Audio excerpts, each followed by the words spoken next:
Hello guys, welcome back to my channel. So हम part 2 कर रहे हैं, continue of chemical coordination and integration. Part 1 मैंने upload कर दिया है, प्लीज़ जाकर देखें मेरा part 1। So this is part 2 of chemical control and coordination. तो हमने पिछली बार पेंक्रियाज से ऊपर ऊपर तक किया था, है ना। Let me open it, 1 second. Yes, pancreas is a composite gland. Composite gland मतलब मिक्स्ड ग्लैंड, ठीक है, जो एक्सोक्राइन और एंडोक्राइन दोनों तरह के फंक्शंस करता है। एंडोक्राइन पेंक्रियाज के अंदर आइल्स ऑफ लैंगरहंस नाम के एक स्पेशलाइज्ड सेल्स होते हैं जो हार्मोन रिलीज करते हैं। ये पेंक्रियाज का सिर्फ 1 से 2% पार्ट ही होता है, ठीक है। तो जो दो मेन तरह के सेल्स होते हैं हमारे आइल्स ऑफ लैंगरहंस में, वो है अल्फा सेल्स और बीटा सेल्स। अल्फा सेल्स जो है वो एक हार्मोन सिक्रीट करते हैं जिसका नाम है ग्लूकागन, वेल बीटा सेल्स जो है वो एक हार्मोन सिक्रीट करते हैं जिसका नाम है इंसुलिन।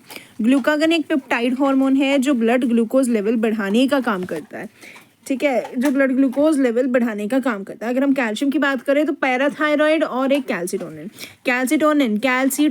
टोनिन तोड़ना, ठीक है, ये एक एडिशनल इन्फॉर्मेशन है जो भी आपने पीछे और आगे पढ़ना है कि कैल्सीटोनिन टोनिन तोड़ना, तो मतलब ब्लड कैल्शियम लेवल जो है वो तोड़ता है, डिक्रीज करता है, और जो पैराथायरॉइड ग्लैंड है वो इंक्रीज करता है।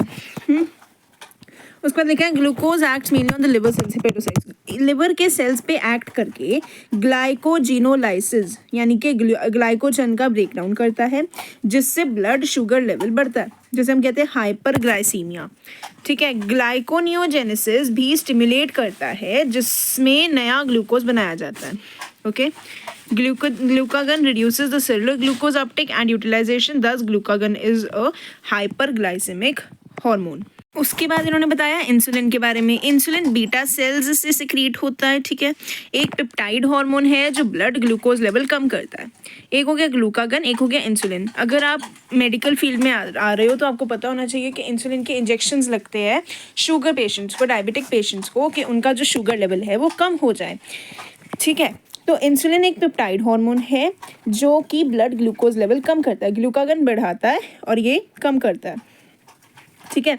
लिवर और एडिपोज टिश्यूज के सेल में ग्लूकोज अपटेक और ग्लाइकोजेनेसिस यानी कि ग्लूकोज का ग्लाइकोजन में कन्वर्जन बढ़ाता है, जिससे हाइपोग्लाइसीमिया होता है। इंसुलिन की डेफिशिएंसी, एक second, as a result there is a rapid movement of glucose from blood to hepatocytes. मतलब इंसुलिन की डेफिशिएंसी या रेजिस्टेंस होने से डायबिटीज मेलिटस भी होता है। यहाँ पर लिखा है ना, prolonged hyperglycaemia leads to a complex disorder called diabetes mellitus which is associated with the loss of glucose through urine and formation of harmful compounds known as ketone bodies, ठीक है, जिससे ब्लड शुगर जो है वो control नहीं हो पाता। Diabetes mellitus में ब्लड शुगर जो है वो कंट्रोल नहीं हो पाता और ग्लूकोज यूरिन में आने लगता है, अगर आप वहाँ पर अपने हॉस्पिटल्स में जाकर पेशेंट्स के यूरिन आउटपुट वाले जो सा होता है, जो सा उनके लगा होता है साइड पे जहाँ से यूरिन निकलता है, मतलब patient is having a rest and अगर उसे यूरिन पास करना है तो उसे उठकर ना जाना पड़े यूरिन बैग, तो उसमें आप देखोगे कि डायबिटिक पेशेंट्स के, let me draw it 1 second, ये है हमारा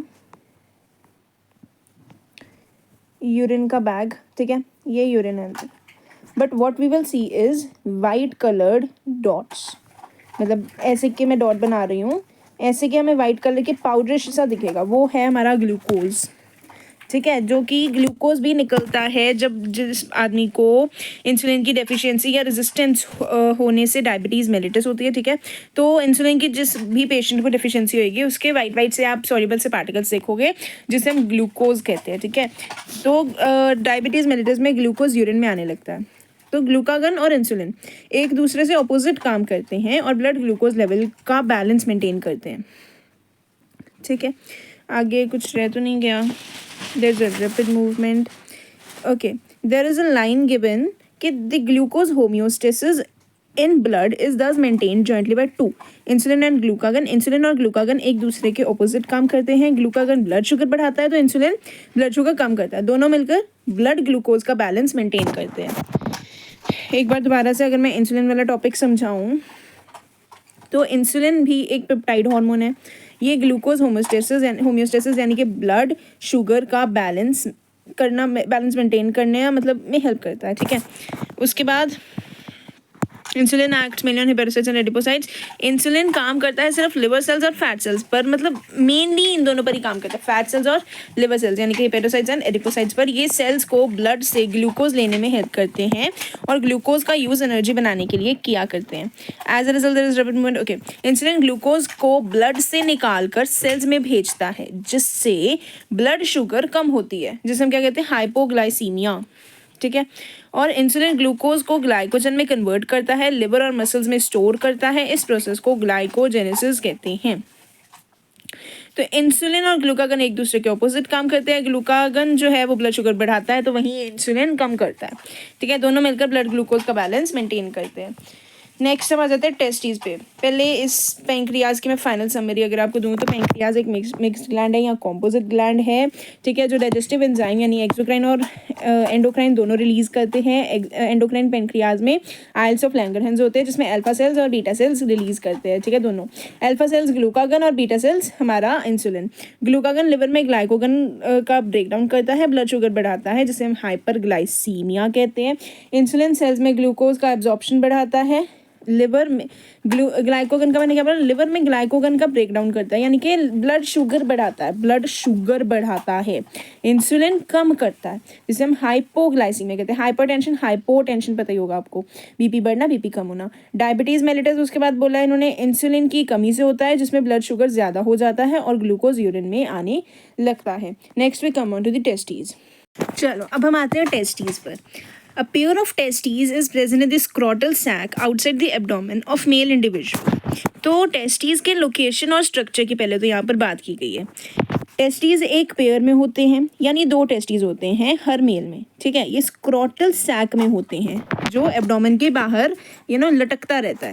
स्क्रोटल सैक का काम टेस्टीज के टेम्परेचर, बॉडी टेम्परेचर से थोड़ा कम रखना है, ऑलमोस्ट 2 to 3 डिग्री सेल्सियस, ठीक है। और ऐसा क्यों? क्योंकि स्पर्म्स सिर्फ थोड़ी ठंडी इन्वायरमेंट में ही प्रॉपर्ली डेवलप हो सकते हैं, गर्म में नहीं हो सकते। उसके बाद है testes perform a dual function as a primary sex organ as well as an endocrine gland. अब टेस्टीज के फंक्शन के बारे में बताया गया है। टेस्टीज के 2 मेजर फंक्शन होते हैं। प्राइमरी सेक्स ऑर्गन का काम यानी कि स्पर्म बनाना, स्पर्मेटोजेनेसिस करना। एंडोक्राइन ग्लैंड का काम हार्मोन्स रिलीज करना, मेनली टेस्टोस्टेरोन। स्पर्मेटोजेनेसिस क्या होता है? स्पर्मेटोजेनेसिस का मतलब है स्पर्म्स का बनना, ठीक है। सिंपल भाषा में अगर मैं बोलूँ स्पर्म्स का बनना, ये प्रोसेस प्यूबर्टी यानी कि 12 से 14 साल के बाद शुरू होता है और पूरी लाइफ चलता रहता है। स्पर्म टेस्टीज के अंदर सेमिनिफेरस ट्यूब्यूल्स में बनते हैं, ये आप 12th क्लास में पढ़ोगे, ठीक है। उसके बाद हार्मोन भी सिक्रीट करते हैं ये टेस्टीज। हमारे टेस्टीज के लीडिक सेल्स एक स्पेशल ग्रुप ऑफ हार्मोन्स बनाते हैं जिसे एंड्रोजन कहते हैं। तो सबसे इंपॉर्टेंट एंड्रोजन होता है हमारी टेस्टीज का testosterone.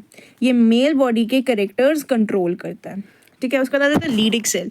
Testes is composed of seminiferous tubules and stromal और इंटरस्टिशियल टिश्यू, ये हो गया। द लीडिक सेल्स और interstitial cells which are present in the intertubular spaces produce a group of hormones called androgens, mainly testosterone.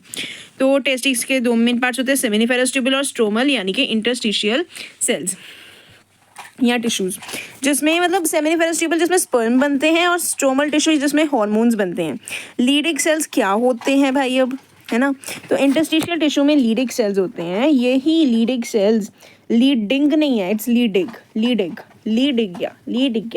Sales androgen बनाते हैं। ये sales androgen बनाते हैं। एंड्रोजन अब एक ग्रुप ऑफ हार्मोन होते हैं जो मेल बॉडी के डेवलपमेंट और सेक्सुअल कैरेक्टर्स कंट्रोल करते हैं। उसके बाद आता है टेस्टोस्टेरोन के बारे में इन्होंने बोला है। टेस्टोस्टेरोन या वो क्या होता है, एक मेल हार्मोन होता है। द लीडिक सेल्स और interstitial cells which are present in the intertubular spaces produce a group of hormones called androgens, mainly testosterone. Leydig cells के सबसे इंपॉर्टेंट हार्मोन है टेस्टोस्टेरोन, ठीक है। टेस्टोस्टेरोन एक स्टेरॉइड हार्मोन है जो प्यूबर्टी के टाइम से मेल बॉडी में इंपॉर्टेंट चेंजेस लाता है। उसके बाद टेस्टोस्टेरोन के इफेक्ट्स क्या क्या हैं? Androgens regulate the male development, maturation and function of the male, okay. Testosterone का मेन काम है मेल रिप्रोडक्टिव सिस्टम का डेवलपमेंट और मेंटेनेंस करना, ठीक है। अब ये कौन कौन से ऑर्गन पे काम करता है? एपिडिडिमिस जिसमें स्पर्म टेम्पररीली स्टोर होते हैं, ये नोट कर लो, लिख लो, मैं दोबारा रिपीट कर रही हूँ, आई एम रिपीटिंग इट। ये लाइक जो टेस्टोस्टेरोन है उसका मेन काम होता है मेल रिप्रोडक्टिव सिस्टम का डेवलपमेंट और मेंटेनेंस करना। ये कौन से ऑर्गन पर काम करता है? Epididymis, vas deferens, seminal vesicles, prostate gland, urethra etcetera. So epididymis जिसमें स्पर्म्स टेम्पोररीली स्टोर होते हैं, वास डेफरेंस जो स्पर्म को यूरेथ्रा तक ले जाता है, ठीक है। सेमिनल वेसिकल एक फ्लूइड रिलीज करता है जो स्पर्म को एनर्जी देता है। प्रोस्टेट ग्लैंड एक एल्कलाइन फ्लूइड रिलीज करता है जो स्पर्म को फीमेल बॉडी में सर्वाइव करने में मदद करता है। यूरेथ्रा जिसमें से स्पर्म और यूरिन बाहर आते हैं। अगर टेस्टोस्टेरोन ना हो तो क्या होगा? हाँ जी, कमेंट करो, 2 सेकंड दिए आपको। अगर टेस्टोस्टेरोन ना हो तो ये सारे ऑर्गन डेवलप ही नहीं होंगे यार, सिंपल सी बात है। अगर ये urethra, prostate gland, seminal vesicles, vas deferens, epididymis ये सब हैं तो किस वजह से हैं? टेस्टोस्टेरोन की वजह से डेवलप हो रहे हैं। अगर टेस्टोस्टेरोन ही नहीं होगा तो ये सारे ऑर्गन्स जैसे एपिडिडिमस, अगर हमारे स्कूल हमारे कॉलेज में ना बोलते हैं एपिडाइडिमस, बट मैं ऐसे बोलती हूँ epididymis, vas deferens, seminal vesicle, prostate gland, urethra, ठीक है। ये सब डेवलप ही नहीं होंगे और प्रॉपर फंक्शन नहीं करेंगे।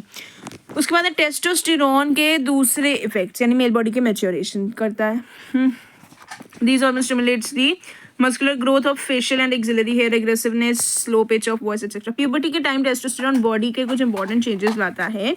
मस्कुलर ग्रोथ, मेल बॉडी में मसल्स डेवलप होने लगती हैं, यहाँ लिखा है ना मस्कुलर ग्रोथ। फेशियल और बॉडी हेयर आने लगते हैं जैसे दाढ़ी, मूंछ, चेस्ट हेयर, ठीक है। उसके बाद axillary, under arm hair, pubic hair. Aggressive behaviour, गुस्सा आ जाता है। टेस्टोस्टेरोन ब्रेन पर इफेक्ट डालता है जिससे मेल्स में एग्रेशन और कॉन्फिडेंस बढ़ता है। वॉइस डीपन होती है, वॉइस मोटी मोटी हो जाती है, ठीक है। बच्चों की आवाज़ शार्प होती है, लेकिन प्यूबर्टी के बाद आवाज़ हैवी और डीप हो जाती है। तो अगर टेस्टोस्टेरोन का लेवल कम हो तो मेल में मसल ग्रोथ कम होती है, मतलब सब ऑपोजिट हो जाएगा। दाढ़ी मुझे कम आएंगी, ठीक है, मतलब कम नहीं, मतलब धीरे धीरे आएंगी, धीरे धीरे से यहाँ कम उगती हैं, ठीक है। आवाज़ ज़्यादा सॉफ्ट और हाई पिच्ड हो सकती है, ठीक है। टेस्टोस्टेरोन और स्पर्मेटोजेनेसिस है। उसके बाद androgens play a major stimulatory role in the process of spermatogenesis, formation of spermatozoa. Spermatozoa sperms का बनना कैसे है यार? स्पर्म बनने कैसे? स्पर्मेटोजेनेसिस, ठीक है। यहाँ लिखा ना androgens play a major stimulatory role in the process of spermatogenesis, that is formation of spermatozoa. एक सेकेंड, हाँ। टेस्टोस्टेरोन इस प्रोसेस को स्पीड अप करते हैं एंड्रोजन्स, ठीक है। ये सेमिनिफेरस ट्यूब्यूल्स में होता है। अगर टेस्टोस्टेरोन ना हो तो स्पर्म प्रॉपर्ली नहीं बनेंगे।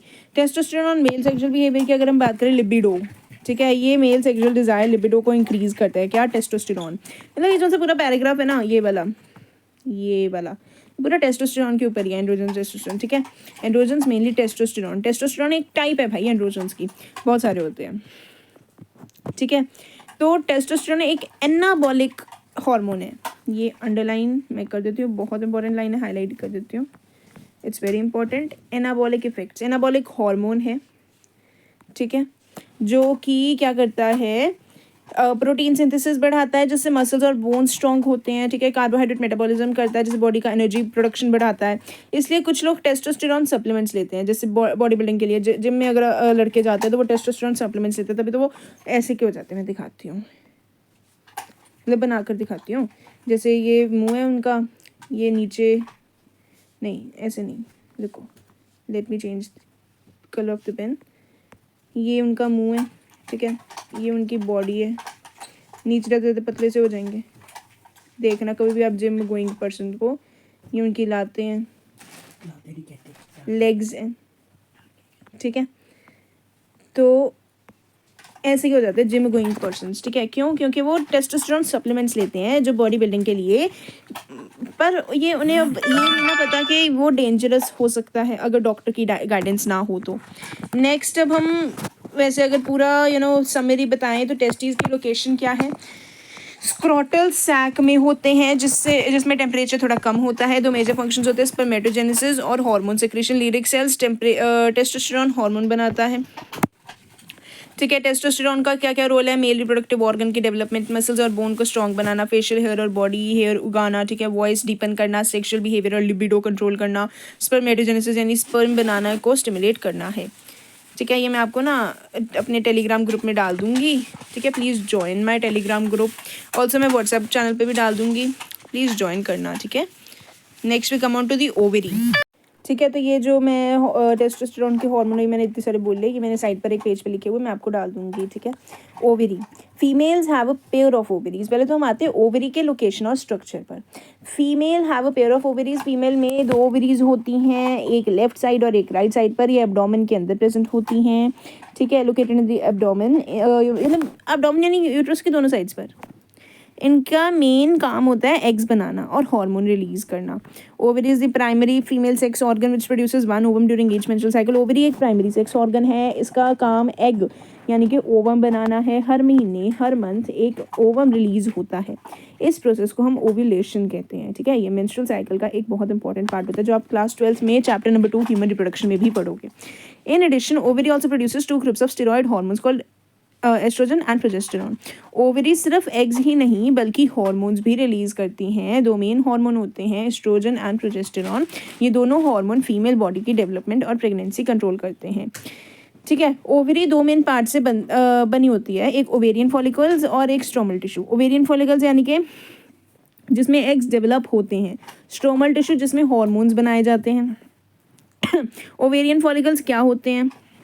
ओवेरियन फॉलिकल्स, ये मुझे ना, मैं पता क्या क्वेश्चन पूछी, क्योंकि मुझे ये बहुत सारे बच्चों ने डाउट पूछा डीएम करके टेलीग्राम पर कि ये सब बता देना अगली क्लास में। तो ये छोटी छोटी सैक्स होती हैं जो एग को प्रोटेक्ट करती हैं और एस्ट्रोजन रिलीज करती हैं। ठीक है, तो जब एग मैच्योर हो जाता है तो फॉलिकल्स बर्स्ट होता है और ओवम रिलीज होता है, ओवुलेशन होता है। ये आप पूरा क्लास 12 के चैप्टर नंबर 2 में पढ़ोगे, ह्यूमन रिप्रोडक्शन। नेक्स्ट आ जाता है एस्ट्रोजन के बारे में बात की गई है। तो estrogen is synthesised and secreted mainly in the growing ovarian follicles. Estrogen का प्रोडक्शन ओवेरियन फॉलिकल्स में होता है। ये फीमेल बॉडी के इंपॉर्टेंट चेंजेस कंट्रोल करता है, जैसे कि ब्रेस्ट की फॉर्मेशन हो गई। ठीक है, ब्रेस्ट की डेवलपमेंट हो गई, मेंस्ट्रुअल साइकिल को कंट्रोल हो गया, हिप्स और थाइज में फैट की डिपोजिशन हो गई, फीमेल बॉडी शेप और सॉफ्ट स्किन। ठीक है, रिप्रोडक्टिव ऑर्गन्स की ग्रोथ और मैच्योरिटी, ये सब आप क्लास 12 में पढ़ोगे ही पढ़ोगे। एस्ट्रोजन प्यूबर्टी के टाइम से ज़्यादा रिलीज होता है, जिससे फीमेल बॉडी चेंजेस स्टार्ट होते हैं। जब एग ओवरी से रिलीज होता है, ठीक है, तो जो फॉलिकल बचा होता है वो कॉर्पस ल्यूटियम बन जाता है। जब एग ओवरी से रिलीज होता है तो जो सा हमारा बचा कुचा सामान होता है, फॉलिकल्स बचा होता है, क्योंकि फॉलिकल के अंदर ही ओवरी होती है, ओवम। ठीक है, तो वो जब रिलीज होता है तो वो जो सा फट जाता है, फटने के बाद जो सा रेजिड्यू बच जाता है उसे हम कहते हैं कॉर्पस ल्यूटियम। उसका काम है प्रोजेस्टेरॉन हार्मोन बनाना। ठीक है, estrogen produce wide ranging action such as stimulation of growth and activities of female reproductive sex organs. Okay, तो जब एग ओवरी से नहीं रुको, estrogen produce wide ranging actions. Okay, तो जो प्रोजेस्टेरॉन है, एस्ट्रोजन, मैं दोबारा रिपीट कर रही हूँ, एस्ट्रोजन जो है बहुत सारे एक्शन प्रोड्यूस करता है, जैसे कि stimulation of growth and activities of female secondary sex organ, development of growing ovarian follicles, appearance of female secondary sex character जैसे कि हाई पिच वॉइस एटसेट्रा। ठीक है, mammary gland development. Estrogen also regulate the female sexual behaviour, मतलब कि oestrogen सारा इधर उधर का काम सारा एस्ट्रोजन ही करता है। हमें मोटे करने में एस्ट्रोजन की मदद सहायता लेते हैं हम लोग। ठीक है, उसके बाद प्रोजेस्टेरॉन जो है प्रेगनेंसी को सपोर्ट करता है। Progesterone also acts on mammary glands and stimulates the formation of alveoli. जो प्रोजेस्टेरॉन है वो प्रेगनेंसी के टाइम पर मेमोरी ग्लैंड्स को एक्टिवेट करता है, जिससे एल्वेलाई डेवलप होते हैं। ये मिल्क स्टोर करने वाले सैक्स होते हैं। मिल्क प्रोडक्शन का सिग्नल मिलता है जो चाइल्ड बर्थ के बाद ज़रूरी होता है। ठीक है, उसके बाद बस इतना ही है। अब समरी, अगर मैं पूरा इसकी समरी बताऊं ओवरी की, तो ओवरी में एक पेयर होता है जो एब्डोमेन में यूट्रस के दोनों तरफ होता है। हर महीने एक ओवम रिलीज होता है जिसे हम ओव्यूलेशन कहते हैं। ठीक है, स्पर्मेटोजेनेसिस, स्पर्म्स का बनना।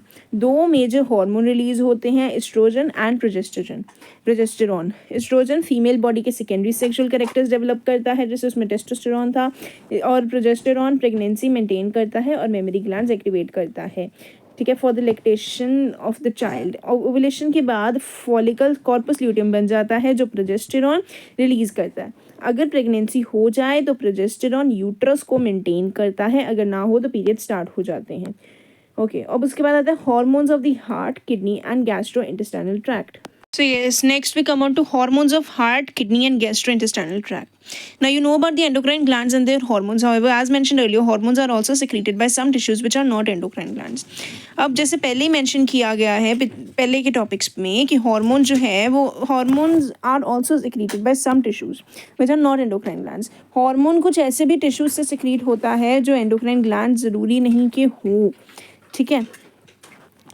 आगे क्या दिया, for example the atrial wall of our heart secretes a very important peptide hormone called atrial natriuretic factor. तो हमारा जो एट्रियल वॉल है हमारे हार्ट की, मतलब हार्ट का जो एट्रियम अपर ऊपर का हिस्सा, ठीक है, में एक स्पेशल हार्मोन बनता है जिसे हम एट्रियल नाइट्रोयूरेटिक फैक्टर कहते हैं. अब एएनएफ का काम क्या क्या है? ब्लड प्रेशर को कम करना जब बीपी ज़्यादा हो जाए, या बॉडी के ब्लड वेसल्स को रिलैक्स करना यानी वेजो डायलेशन करना, वेसल्स को डायलेट करना जिससे ब्लड प्रेशर कंट्रोल में रहे, ठीक है. जब बीपी कम हो जाए तो उसे ज़्यादा करना है, और जब मतलब और दूसरा काम कि बीपी को कंट्रोल रखना है, रिलैक्स रखना है कि ना बीपी ज़्यादा हो ना ना बीपी कम हो, ठीक है. When BP is increase ANF is secreted. जब बीपी इंक्रीज हो जाएगा तो एएनएफ रिलीज होता है. एएनएफ ब्लड वेसल्स को रिलैक्स करता है जिसे वेजोडाइलेशन कहते हैं, ठीक है, जिससे ब्लड प्रेशर गिरता है. अगर एएनएफ कम ना करे तो क्या होगा? हाई बीपी होगा, हाइपरटेंशन होगा, ठीक है, हार्ट पर एक्स्ट्रा लोड पड़ सकता है जो हार्ट डिजीज कॉज कर सकता है. उसके बाद किडनीज के hormone, the JG cells of kidney produce a peptide hormone called erythropoietin which stimulates erythropoiesis. Kidney में एक स्पेशल हार्मोन बनता है जिसे हम एरिथ्रोपाइटिन कहते हैं. ये जेजी सेल्स रिलीज करती हैं. ये बोन मैरो को आरबीसीज बनाने का सिग्नल देती हैं और आरबीसी फॉर्मेशन के प्रोसेस को एरिथ्रोपाइसिस कहते हैं. एरिथ्रोपाइटिन ज़रूरी क्यों है? अब क्योंकि अगर आरबीसी कम होंगे तो ऑक्सीजन सप्लाई कम हो जाएगी और ब्लड वीक फील करेगा, ठीक है. ब्लड में आरबीसीज नॉर्मल रखने के लिए एरिथ्रोपाइटिन रिलीज करता है. अगर एरिथ्रोपाइटिन ना बने तो क्या होगा? अनीमिया हो सकता है. किडनी फेलियर होने पर एरिथ्रोपाइटिन नहीं बनता, इसलिए किडनी पेशेंट्स को इंजेक्शन दिए जाते हैं, ठीक है. उसके बाद गैस्ट्रोइंटेस्टाइनल ट्रैक्ट की बात है तो इसके में जो लिखा है इस रिटन के मुताबिक डाइजेस्टिव सिस्टम भी कुछ इंपॉर्टेंट हार्मोन रिलीज करता है जो डाइजेशन कंट्रोल करता है. पहले गैस्ट्रिन, फिर सेक्रेटिन, फिर कोलेसिस्टोकाइनिन और gastric inhibitory peptide. Gastrin acts on gastric glands and stimulates the secretion of hydrochloric stimulates. Okay, gastrin एक हार्मोन है जो स्टमक के गैस्ट्रिक ग्लैंड पर काम करता है और HCl का सेक्रेशन बढ़ाता है. पेप्सिनोजन यानी कि जो प्रोटीन डाइजेशन में हेल्प करते हैं एक्टिवेट करता है और फूड डाइजेशन को स्टार्ट करता है. अगर गैस्ट्रिन ज़्यादा हो जाए तो ज़्यादा एसिड बनेगा जो एसिडिटी और अल्सर्स कॉज कर सकता है. नेक्स्ट आता है सेक्रेटिन. सेक्रेटिन अब एक्सोक्राइन पेनक्रियाज पर एक्ट करता है. पेनक्रियाज को बाइकार्बोनेट रिलीज करने के लिए सिग्नल देता है. बाइकार्बोनेट एसिड को न्यूट्रलाइज करता है ताकि फूड डाइजेशन स्मूथली हो सके, ठीक है. अगर सेक्रेटिन ना बने तो एसिडिक फूड स्मॉल इंटेस्टाइन में चला जाएगा जो डैमेज कर सकता है हमारी स्मॉल इंटेस्टाइन को. उसके बाद आता है सीसीके बोथ पेनक्रियाज और गॉल ब्लैडर पर एक्ट करता है. मतलब पेनक्रियाज से डाइजेस्टिव एंजाइम रिलीज करवाता है, गॉल ब्लैडर को कंट्रैक्ट करवाता है ताकि बाइल जूस रिलीज हो सके. सीसीके कोलिसिस्टोकाइनिन सीसीके, ठीक है. उसके बाद गैस्ट्रिक इनहिबिटरी पेप्टाइड जीआईपी जो है वो गैस्ट्रिक सेक्रेशन को और उसकी मोटिलिटी को इनहिबिट करता है, रोकता है. स्टमक में एसिड और एंजाइम सेक्रेशन को स्लो करता है. फूड के स्मॉल इंटेस्टाइन में भेजने का प्रोसेस स्लो करना ताकि डाइजेशन प्रॉपर्ली हो सके. अगर जीआईपी फिर ना हो तो क्या होगा? तो स्टमक से फूड जल्दी निकल जाएगा और डाइजेशन प्रॉपर्ली नहीं होगा, ठीक है. मतलब कि यार स्टमक के अंदर जो फूड आता है वो एक असुर की तरह है. अगर मैं नॉर्मली बात करूँ, असुर दानव, ठीक है, यानी कि एक गलत गंदी आत्मा की तरह है, ठीक है, जिसपे वो जीआईपी, गैस्ट्रिन, सेक्रेटिन सारे हार्मोन मिलाता है ताकि वो पिचक कर वो स्मॉल इंटेस्टाइन से लार्ज इंटेस्टाइन से रेक्टम और रेक्टम से सीधा बाहर निकल जाए, ठीक है. उसके साथ है ग्रोथ फैक्टर्स यानी कि टिश्यू रिपेयर के हार्मोन. बॉडी के कुछ टिश्यूज ग्रोथ फैक्टर्स भी रिलीज करते हैं जो टिश्यू रिपेयर और रीजनरेशन में हेल्प करते हैं. अगर कोई चोट लग जाए या डैमेज हो जाए तो ग्रोथ फैक्टर्स नए सेल बनाने में मदद करता है, ठीक है, और वुंड हीलिंग, स्किन रीजनरेशन और मसल ग्रोथ में भी मदद करता है. अगर मैं दोबारा से ये सारा समझाऊं तो हार्ट यानी कि दिल हमारा हार्मोन सेक्रेट करता है एएनएफ, एट्रियल नाइट्रोयूरेटिक फैक्टर. इसका फंक्शन क्या है? ब्लड प्रेशर को कम करना, वेजोडाइलेशन करना. किडनी, गुर्दा, एरिथ्रोपाइटिन बोन मैरो को आरबीसीज बनाने का सिग्नल देना. गैस्ट्रोइंटेस्टाइनल ट्रैक्ट गैस्ट्रिन, स्टमक में एसिड और पेप्सिनोजन रिलीज करना. Gastrointestinal tract secretin hormone release करता है. पेनक्रियाज को बाइकार्बोनेट रिलीज करने का सिग्नल देना. गैस्ट्रोइंटेस्टाइनल ट्रैक्ट एक और हार्मोन रिलीज करता है CCK, कॉलीसिस्टोकाइनिन। यार मेरे ना दिमाग से सिस्टो निकल जाता है बार बार, कॉलीसिस्टोकाइनिन। तो ये क्या करता है, पेनक्रियाज से एंजाइम और गॉल ब्लैडर से बाइल रिलीज करवाता है। गैस्ट्रो इंटेस्टाइनल ट्रैक्ट एक और रिलीज करता है जिसे हम GIP कहते हैं। स्टमक सेक्रेशन और मोटिलिटी को स्लो करता है। उसके बाद tissues growth factor hormone release करता है, ठीक है। ग्रोथ फैक्टर नाम की हार्मोन रिलीज करता है जो सेल ग्रोथ, रिपेयर और रीजनरेशन में मदद करते हैं। अब मैकेनिज्म क्या है हार्मोन एक्शन का, ये मैं आपको सीधा इस पे समझाऊंगी। ऑलराइट, सो ये जो सी डायग्राम आप देख रहे हो, ए पार्ट, ये है प्रोटीन हार्मोन का मैकेनिज्म और दूसरा है स्टेरॉयड हार्मोन का मैकेनिज्म। ओके, सो ये हार्मोन है हमारे पास, लेट मी कलर दिस। ये हमारे पास हार्मोन है, इसे समझ लो एक डिलीवरी बॉय है, ठीक है, जो एक इम्पॉर्टेंट पार्सल लेकर आया है, लेकिन पार्सल अंदर नहीं जा सकता क्योंकि डोर बंद है। ये जो हमारा इतना बड़ा सा है, ये डोर है, इसे क्या मैं कहूँगी, डोर, ठीक है, जो कि डोर बंद है। तो क्या करेगा, डोर बेल बजाएगा। ये हार्मोन हमारा डोर बेल बजा रहा है। हार्मोन यानी कि पार्सल वाला डिलीवरी बॉय सेल मेम्ब्रेन के रिसेप्टर पे चिपक जाता है। ये है हमारा सेल मेम्ब्रेन का रिसेप्टर, इस पे चिपक गया कि भाई मुझे अंदर जाने दो, जाने दो, जाने दो, ठीक है। तो जो रिसेप्टर है एक सिग्नल अंदर भेजता है, जैसे घर के अंदर डिंग डोंग बजता है और दरवाज़ा खुलता है। उसके बाद ये है second messenger, generation of second messenger, ये देखो लिखा ना। तो एक सेकंड मैसेंजर जैसे कि साइक्लिक AMP और कैल्शियम 2+, तो ये जो है अंदर जाकर काम शुरू करता है, ठीक है। ये सेल के अंदर चेंजेस लाता है और सेल अपना काम स्टार्ट कर देता है, ठीक है। तो अगर मैं आपको एक एग्जांपल दूं तो इंसुलिन एक प्रोटीन हार्मोन है जो ब्लड शुगर कंट्रोल करता है। ये सेल के बाहर रिसेप्टर पे चिपक जाता है, ये जो सेल ओवेरियन सेल मेम्ब्रेन है, ठीक है। ये सेल के बाहर रिसेप्टर पे चिपक जाता है और सिग्नल भेजता है जिससे ग्लूकोज अंदर आने लगता है। तो डायग्राम में हमें ये जो हमें ए पार्ट की डायग्राम है, इसमें क्या दिखाया गया है, हार्मोन ये ब्लू कलर से दिखाया गया है। सेल के बाहर रिसेप्टर पे चिपक रहा है, ठीक है। रिसेप्टर अंदर एक सेकंड मैसेंजर भेज रहा है, सेकंड मैसेंजर अंदर जाके मेटाबॉलिज्म कर रहा है, बस, ठीक है। उसके बाद अगली डायग्राम आती है स्टेरॉयड हार्मोन्स के मैकेनिज्म पर। अब सोचो कि एक दूसरा डिलीवरी बॉय आया है, ठीक है। ये जो आपको ग्रीन कलर का हार्मोन दिख रहा है, ये कौन सा ग्रीन कलर का हार्मोन दिख रहा है, ये समझ लो दूसरा डिलीवरी बॉय है, ठीक है। पर इस बार उसके पास घर की चाबी है। This delivery person has a की ऑफ दिस हाउस, ये घर है, इसकी चाबी है इस डिलीवरी पर्सन के पास। तो उसको कोई रोकेगा नहीं, वो सीधा अंदर चला जाएगा, ठीक है। ये डायरेक्टली अंदर जा रहा है। तो स्टेरॉयड हार्मोन जैसे कि टेस्टोस्टेरोन और एस्ट्रोजन डायरेक्टली सेल के अंदर जा सकते हैं, राइट। यहाँ पर लिखा भी हुआ है एस्ट्रोजन, टेस्टोस्टेरोन और एस्ट्रोजन डायरेक्टली सेल के अंदर जा सकते हैं। तो ये न्यूक्लियस तक पहुँचते हैं, जैसे कोई सीधा घर में जाके इंपॉर्टेंट काम करे। न्यूक्लियस के अंदर DNA है, ठीक है, इंस्ट्रक्शन बुक जिसे हम कहते हैं, ठीक है, इंस्ट्रक्शन बुक होता है। हार्मोन न्यूक्लियस में जाकर नए प्रोटीन बनाता है और चेंजेस लाता है। फॉर एग्जांपल टेस्टोस्टेरोन या एस्ट्रोजन, कोई भी एक ले लो, मैं टेस्टोस्टेरोन ले रही हूँ, वो एक स्टेरॉयड हार्मोन है जो मसल्स और बॉडी ग्रोथ कंट्रोल करता है। ये डायरेक्ट न्यूक्लियस में जाकर नए प्रोटीन्स बनाता है जो मसल बढ़ाते हैं, ठीक है। तो अब इस डायग्राम में हमें मेनली क्या दिख रहा है कि हार्मोन सीधा सेल मेम्ब्रेन के अंदर जा रहा है, वो न्यूक्लियस तक पहुंच रहा है, DNA में जाकर नए प्रोटीन बन रहे हैं, ठीक है। तो जैसे पहले वाली डायग्राम की अगर मैं बात करूं तो ये प्रोटीन हार्मोन यानी कि जैसे we take the example of insulin, we have taken the example of insulin, जिसमें डोरबेल बजती है यानी कि हार्मोन आता है, खड़काता है, गेट सिग्नल भेजता है क्योंकि वो उसके पास घर की चाबी नहीं है, वो डायरेक्टली अंदर नहीं जा सकता और काम स्टार्ट होता है। कब होता है, जब वो किसी एक मेंबर को बाहर बुलाए और अपना एक काम भेजे कि हाँ भाई ये काम है मेरा, ये करवा लाओ, ठीक है। उसके बाद अगली डायग्राम जैसे कि मैंने इसमें एग्जांपल ली थी टेस्टोस्टेरोन की, सीधा घर में घुस जाता है और नए प्रोटीन बनाता है, मतलब कि इसमें हार्मोन ही सारे काम करता है, इसमें ये एक मैसेंजर भेजता है, बस ये आपको मेन चीज़ ध्यान रखनी है। और ये आपको ध्यान रखना है, साइक्लिक AMP और कैल्शियम 2+, ओवेरियन ग्रोथ, इसमें है हमारा ओवेरियन सेल मेम्ब्रेन की बात हो रही है, ठीक है। और अगले वाले में आपको क्या ध्यान रखना है, ये टिश्यू ग्रोथ एंड डिफरेंशिएशन, ये 2021 का क्वेश्चन है, ठीक है। So yes, that was all for today. अगर कुछ भी ना समझ आए तो प्लीज़ कमेंट करना, मैं आपको रिप्लाई करूँगी। It will take some time but I will surely reply you. Please do like, share, subscribe my channel. Thank you, bye bye.